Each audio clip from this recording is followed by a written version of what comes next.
Hi, everyone. Welcome to Writer of the Week. Today we're here with Janine Kovac, author of Spinning, Choreography for Coming Home. Welcome, Janine. How are you today? I'm good. Thanks for having me, Melissa. So what was the catalyst that made you want to write this book, and when did that happen? So this book started out as a book about cognitive science and not a memoir at all. And I had a 2-year-old at the time, and I was studying cognitive science and cognitive linguistics. And I was looking at the language and parenting books, and I thought that I could write a self-help book about the language that you hear as a parent.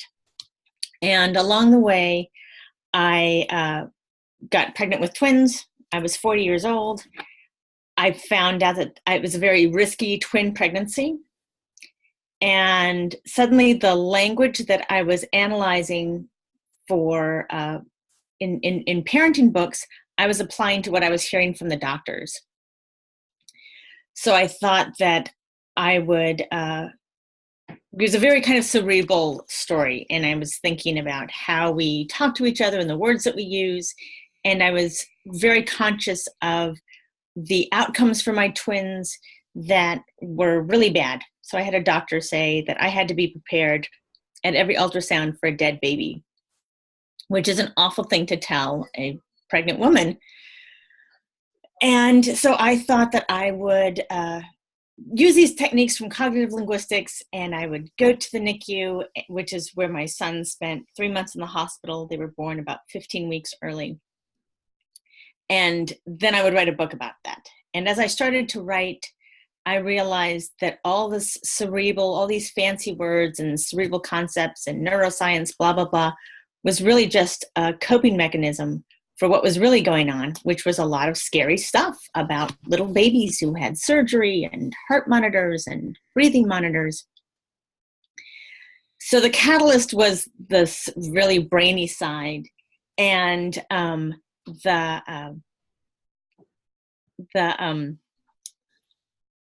thank you. The catalyst was this really brainy thing, that idea of how I would write. And then as I started to write, I became more aware of the emotional side, and not just that, but my ballet background and what I was actually doing when I would go to the hospital, which was kind of like preparing for a performance. I would put on makeup, I would put on bright clothes, I would pretend that what was happening wasn't actually happening. And that's how the story kind of evolved from this initial incident. And was there anything that surprised you along the way in the process of writing? Well, I thought I was writing a self-help book instead of a memoir. So that was surprising when I realized it was actually about me. And then the other thing that happened was that as I started to write these really geeky, sciencey terms, I would get feedback from other writers that said, this is not so interesting, but the ballet part, write some more ballet scenes. And I had really ignored this part of myself as a dancer. I was really upset about the way my ballet career had ended. I didn't even go to the ballet anymore. I didn't teach. I didn't do anything with that part of my life. And as I started to write more authentically about how I was feeling, I realized that the real story of this memoir was being bitter about how my career had ended in a fall that was preventable and rehearsal.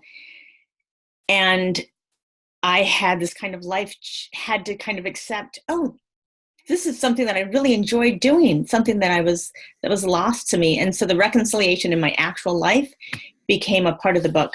And I had not, ballet was something that I had left behind completely. And now I teach ballet, and I have season tickets, and it's a big part of my life again. So that was very unexpected. Oh my goodness, that is so touching.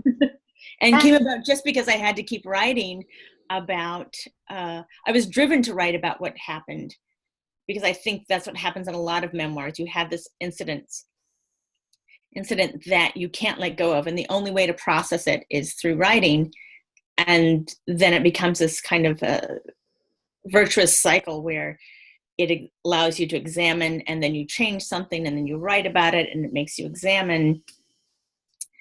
And that's what happened for me. Yes, it all comes up. There's nothing that can be hidden. That's right. That's right. And People why need to did you know that. decide to self-publish instead of going the traditional route? I had been to a number of writing conferences and residencies, and I got a fellowship award for my writing. And I got to a place where I realized that the writing was strong. The way I was telling the story was compelling.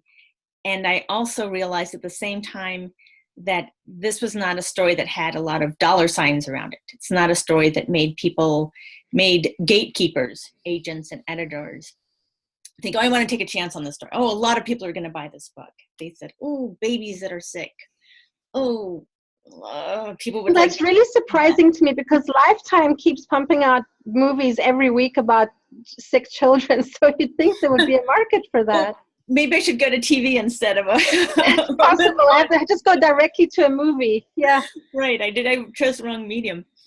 And I realized that it just didn't look like a book that would sell, in spite of how strong the writing could be. And that wasn't going to change. And I also got to a point where I was sick of writing about it. You know, it took me 8 years to write the book. My sons are 8 years old now. They're fine, in quotation marks, fine. And I wanted to have some kind of closure with the book and go on to the next project. And I felt like if I wanted to pursue traditional publishing, I could send out queries for a year, 100 queries, to find the one person who thought, okay, I'm going to take a chance on this book. Or I could do it myself. And because of prior experience working at a literary festival and joining a writers group, I felt like I knew the components for a book like this. And I thought that I could put it together and make it look good and put it into the world, and then go on to the next writing project instead of wait for something to be on the shelves 3 years from now, 4 years from now. So my next book, that one, I'll do traditional publishing if possible. So you did completely self, you didn't go through hybrid like Sheep Press or anything like that? No, I hired professional developmental editors. I hired a professional copy editor. A lot of the work I was the only an amateur project manager, but everyone else, the layout, the cover, the publicist, the editors, they were all professionals. And so I just invested what I needed to contract those people to put the project together. And who are your readers and what do you want them to take away from reading the book? Well, my readers aren't parents of preemies. I know that. It's a very personal story, and I know from my work with the hospital and work with families that many parents say, I have my own preemie story. It's too difficult to read another one. You know, I'm a parent like that. You know, I have my own story. It's really hard to read other stories of small babies and things that can happen. So my readers are mostly women who've had different kinds of lives. So they did one project for a while and then one other creative aspect and then something else. And perhaps are re-examining how their past has been integrated or not integrated to make them who they are now. And what I hope my readers would take away is that this idea that there is an idea of being a perfectionist, which is certainly what happens as a ballet dancer. It has to be perfect, and it's never perfect. And there is a great freedom in letting go of that and embracing life as it is. And this idea that, when you're a perfectionist, it's not really about being perfect. It's about realizing that it's always falling short because it's never perfect.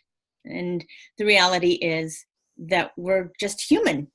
And life is messy, and we can embrace that and cultivate that, and it nourishes us, and it doesn't have to be something perfect. So that's what I hope people would see in someone else's life, how letting go of all those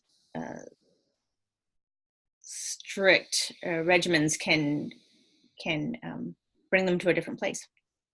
It's such an enriching, freeing message. Janine's book is available on Amazon and several other retailers that will be listed in the feature. And if you want to find out more, you can go to her personal website, JanineKovac.com, or moxieroad.com, which is a support website for writers, and it's like a wedding planner for books. Thank you so much for being with us today, and we wish you a lot of success. Thank you, Melissa.